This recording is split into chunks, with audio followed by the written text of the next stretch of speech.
Hey guys, welcome back to the channel. I have another IDM test. This is for the 7.3 liters this is an F-350 coming from Texas, Gabriel.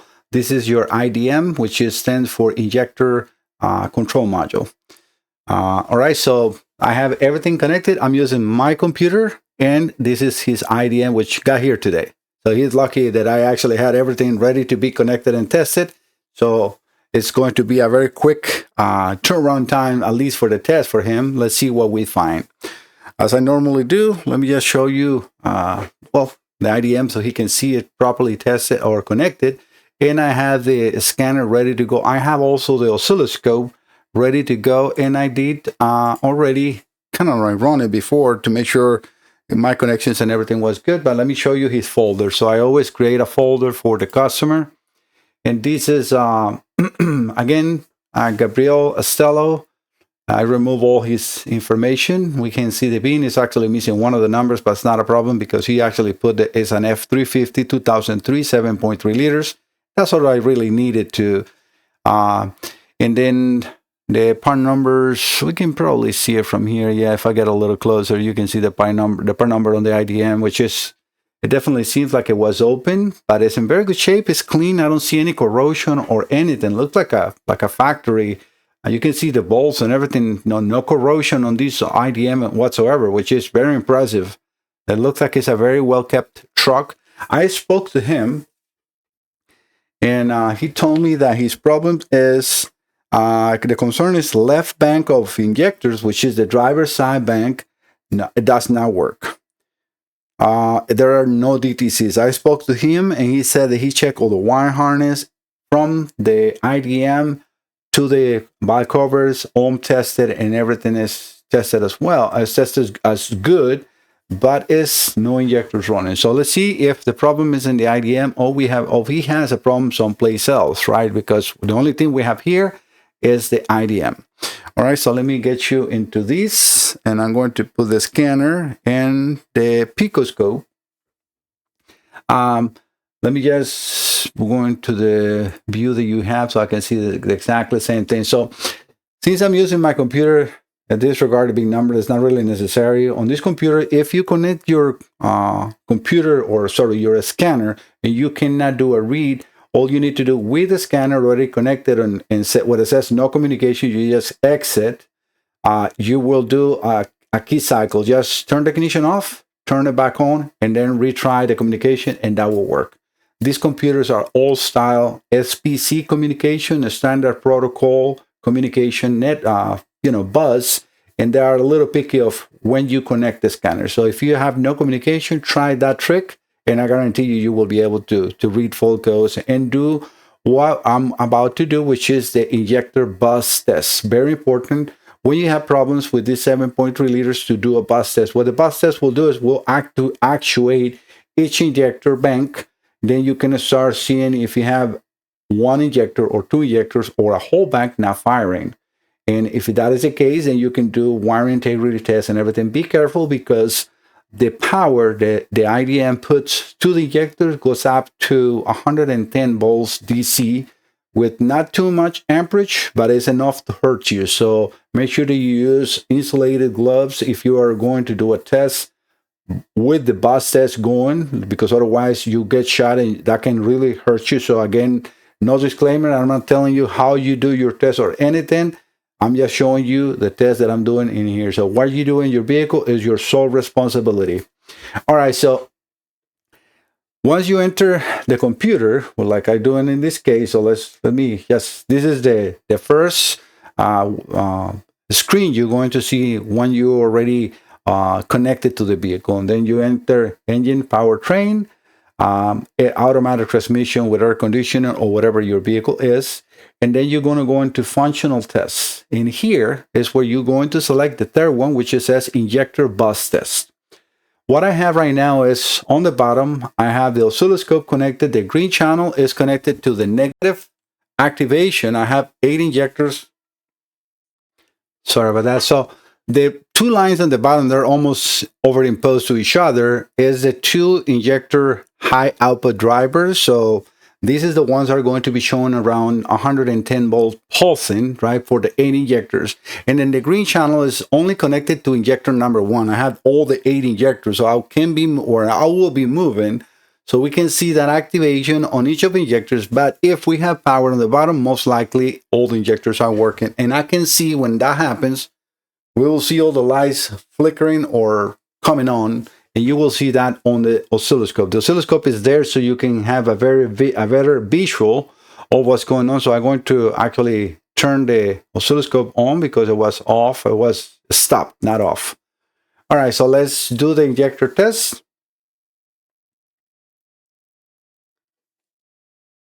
All right, we can see all that happening in there. And I'm going to stop the capture over right there. I can see all the 8 injector drivers behind me. It's already finished, but I saw the flickering of all the injectors being commanded on. So what we have here, well, it looks like all are there. We can see because since we only have one injector firing on the green channel, right, because it's only one time per that injector, that will give me also a chance to measure how many activations on all the high side were in between those two. It should be 8. So we need to count. We're not going to count the blue one that is right on the top, like let's say the one is touching the green right now, but we're going to count it at the end. So 1 red, 2, 3, 4, 5, 6, 7, 8. So we have injectors, all the 8 injectors. So 1, 2, 3, 4, 5, 6, 7, 8 injectors. Definitely we have all the injectors firing, at least on this time. Well, another thing I can do so you can understand what voltages are, because if we go to read this green channel is reading now 12.53 volts. This might be a little too small for you to see that. And I can put measurements, but for some reason when I'm doing that, it's kind of like creating an issue. But let me show you on the C channel.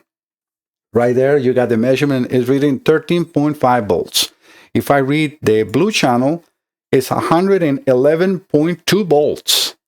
In the B channel, it's 109.9. So both banks are firing. I am not seeing anything, no issues in here.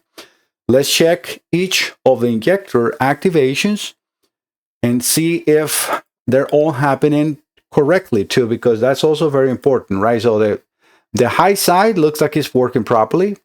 I'm going to make a zoom here so we can get to see that green a little better. Let me put a filter, because that is nice thing that we can do with the snap-on. I mean, so with a Pico, not a snap-on, with a Pico. I think, and let me see. You don't want to put too much filter because otherwise it start erasing the signals, but this is not a fast signal, so 40 kilohertz filter is perfect.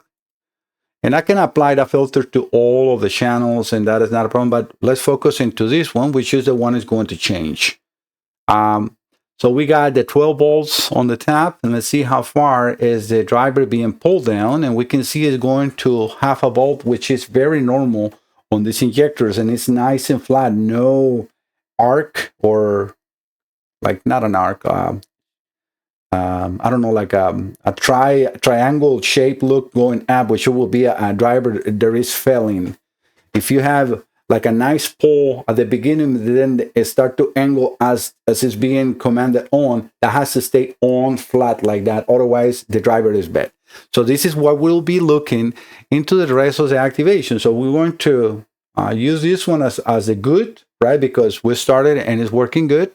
So let's move. I'm going to move the channel now. One of the channels, the green channel, I'm going to move it to injector number 2. That was injector number 1. And we're going to do the bus test again.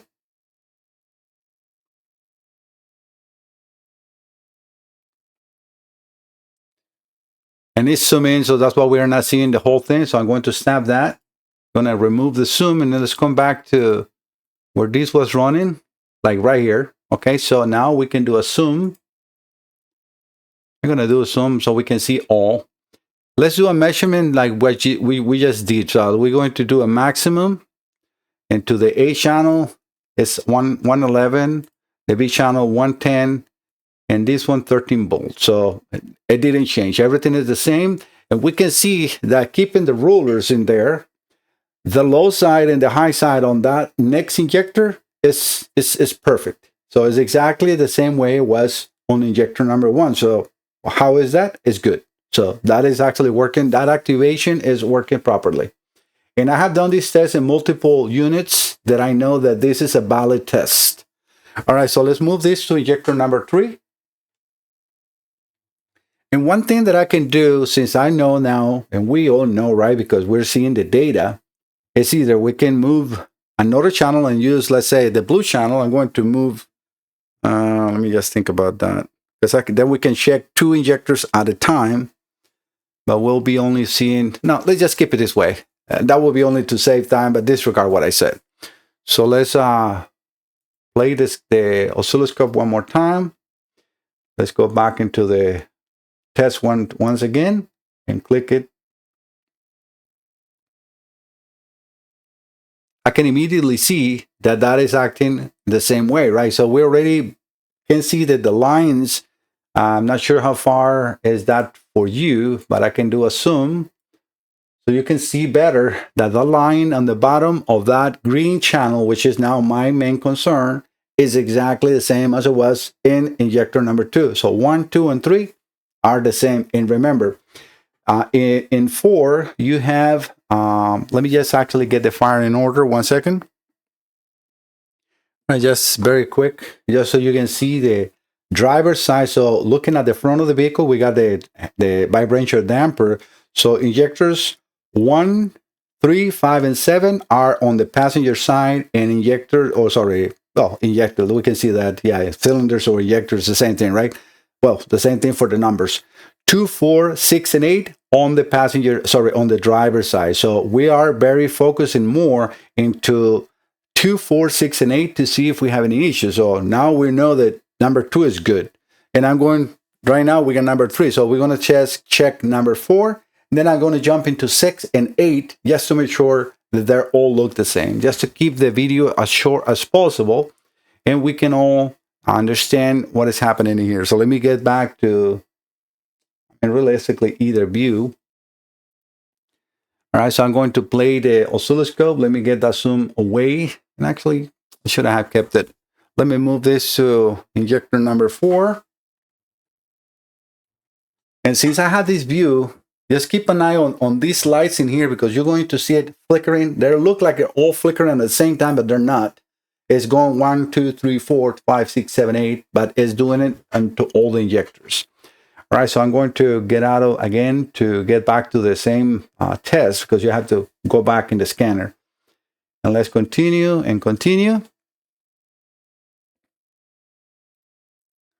All right, we can immediately see the same thing. So nothing changed as far as the way the signal looks, right? So we have all the blue, and probably what I'm going to do from now on, just to do the, I move the line. So let me reposition that. So I'm going to select like this, so we can see the entire 8 activations, and we can see the values on the blue channel. On the green channel. Let me put that again, the cursor, but we saw that we're exactly the same. So we're in the same values. I'm not going to take the zoom. I'm just going to make this smaller, but the values are exactly the same. So again, if I go into the maximum on the channels, the blue and the red, they're on 111. And that's why the reason I also overimpose one on top of the, or next to the other one. Yeah, it's one on top of the other one. Like that, we can see that the height of those 2 activations, the high side, right? Because the green is the low side, and the red and the blue is the high side, are pretty much the same height. You know, we're talking about, half a volt, and 111 is nothing, right? So we had 111.3 and 110.6, so almost 7/10 of a volt, so nothing. And that is very common on these ones. All right, so let's move this now over to injector number 6, and I have it all in the in the correct order in here. I'm going to run the oscilloscope one more time and then go back into the test.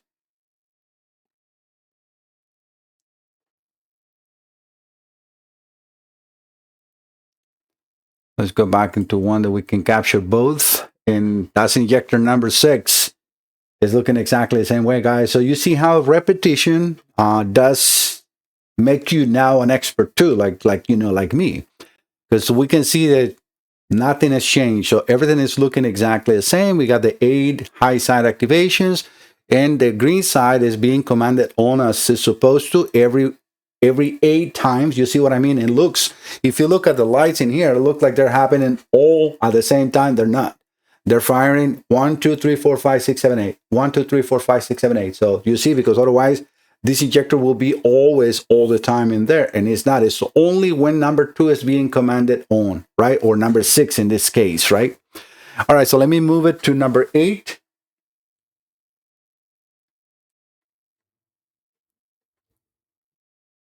Let me go back into the scanner and roll it in.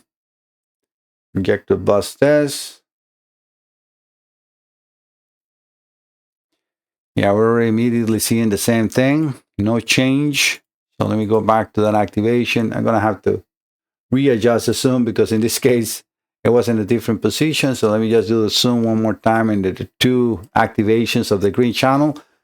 Again, nothing wrong. It's being pulled the same way. It looks exactly the same as the other injector. So we went from 1 to 4, and we skipped number 5. So I'm going to do now, to make all injector tests, I'm going to go back to injector number 5, just in case he missed up the side of injectors, which I don't think so.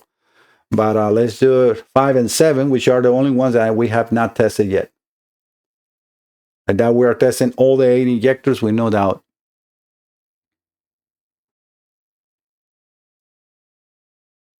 Yeah, we can see the activation happening in the same way. So I'm going to stop that capture and go back to where we have the 2. And it's now a little bit on that side, which I can actually move. No, it's not going to let me do it that way. So let me just reselect it in here. That we're getting it to see the same way. But again, same height, sun low activation, all 8 injectors high side are there. Nothing wrong with this. So it is definitely not the IDM. All right, so I'm going to move this to number 7. And it's kind of odd that you have an injector issue, and I have never seen that on an IDM, where you have a whole bank not working because the IDM is the problem, and you don't have a full code. Something else is happening in there, Gabriel, that you need to check on the car. I always recommend everybody to please send me the computer and the IDM so I can do a complete test of the 2 circuits that are in charge of these signals, because it might be his computer or bad injectors. I always tell the people, you know, and if you follow my channel, I have do a lot of recommendations on this 7.3. I'm an expert on these engines. And I can tell you that the first thing you need to replace is the back cover gaskets, because that has an injector harness under it that goes from the back cover to the injector. And sometimes on tests, it's not really a valid test. I always tell the people, use a test light. And you need to use a heavy test light. Why? Because this is a high amperage, or not, let's say a high voltage, low amperage, like around 2-3 amps. But that is in 110 volts. That's a high voltage circuit. So you need to have a nice halogen, because you see the wire that provides the power to these IDM is thick. It's probably for 30, 40, 50 amps fuse. So it's a very thick wire. So why they put, 40 amp or 60 amp fuse in something that is going to be 2 amps? Because it's greater than that when they activate. So the inrush current is very high. All right, so we are already there, right? So did I just hit 7? Let me just repeat it just in case. Let's do number 7, because by me talking, I forgot what I did. So I have it connected into number 7. Let's keep an eye on the lights that I'm going to have in here coming on. So you see that all the lights are coming on, all the 8 lights, and I can see all the nice and flickering properly. Let's go back to where the activation happens on the number 7. Let me take the zoom out.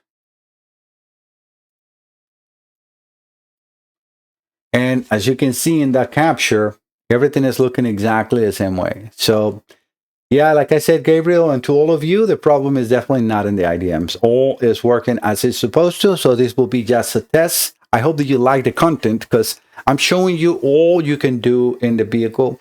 Again, if you need to know more about the harness test with the halogen bulb that I recommend to do the test, and how the valve cover gaskets are, just look for the 7.3 playlist that I have in the channel. And I have a lot of information, very good information, and therefore all the electrical tests that you can perform, again, at your own risk. I always recommend to take this to a good technician, a good shop that knows what it's doing. All right, guys, thank you so much for visiting the channel. Don't forget to subscribe. See you next time. Bye-bye.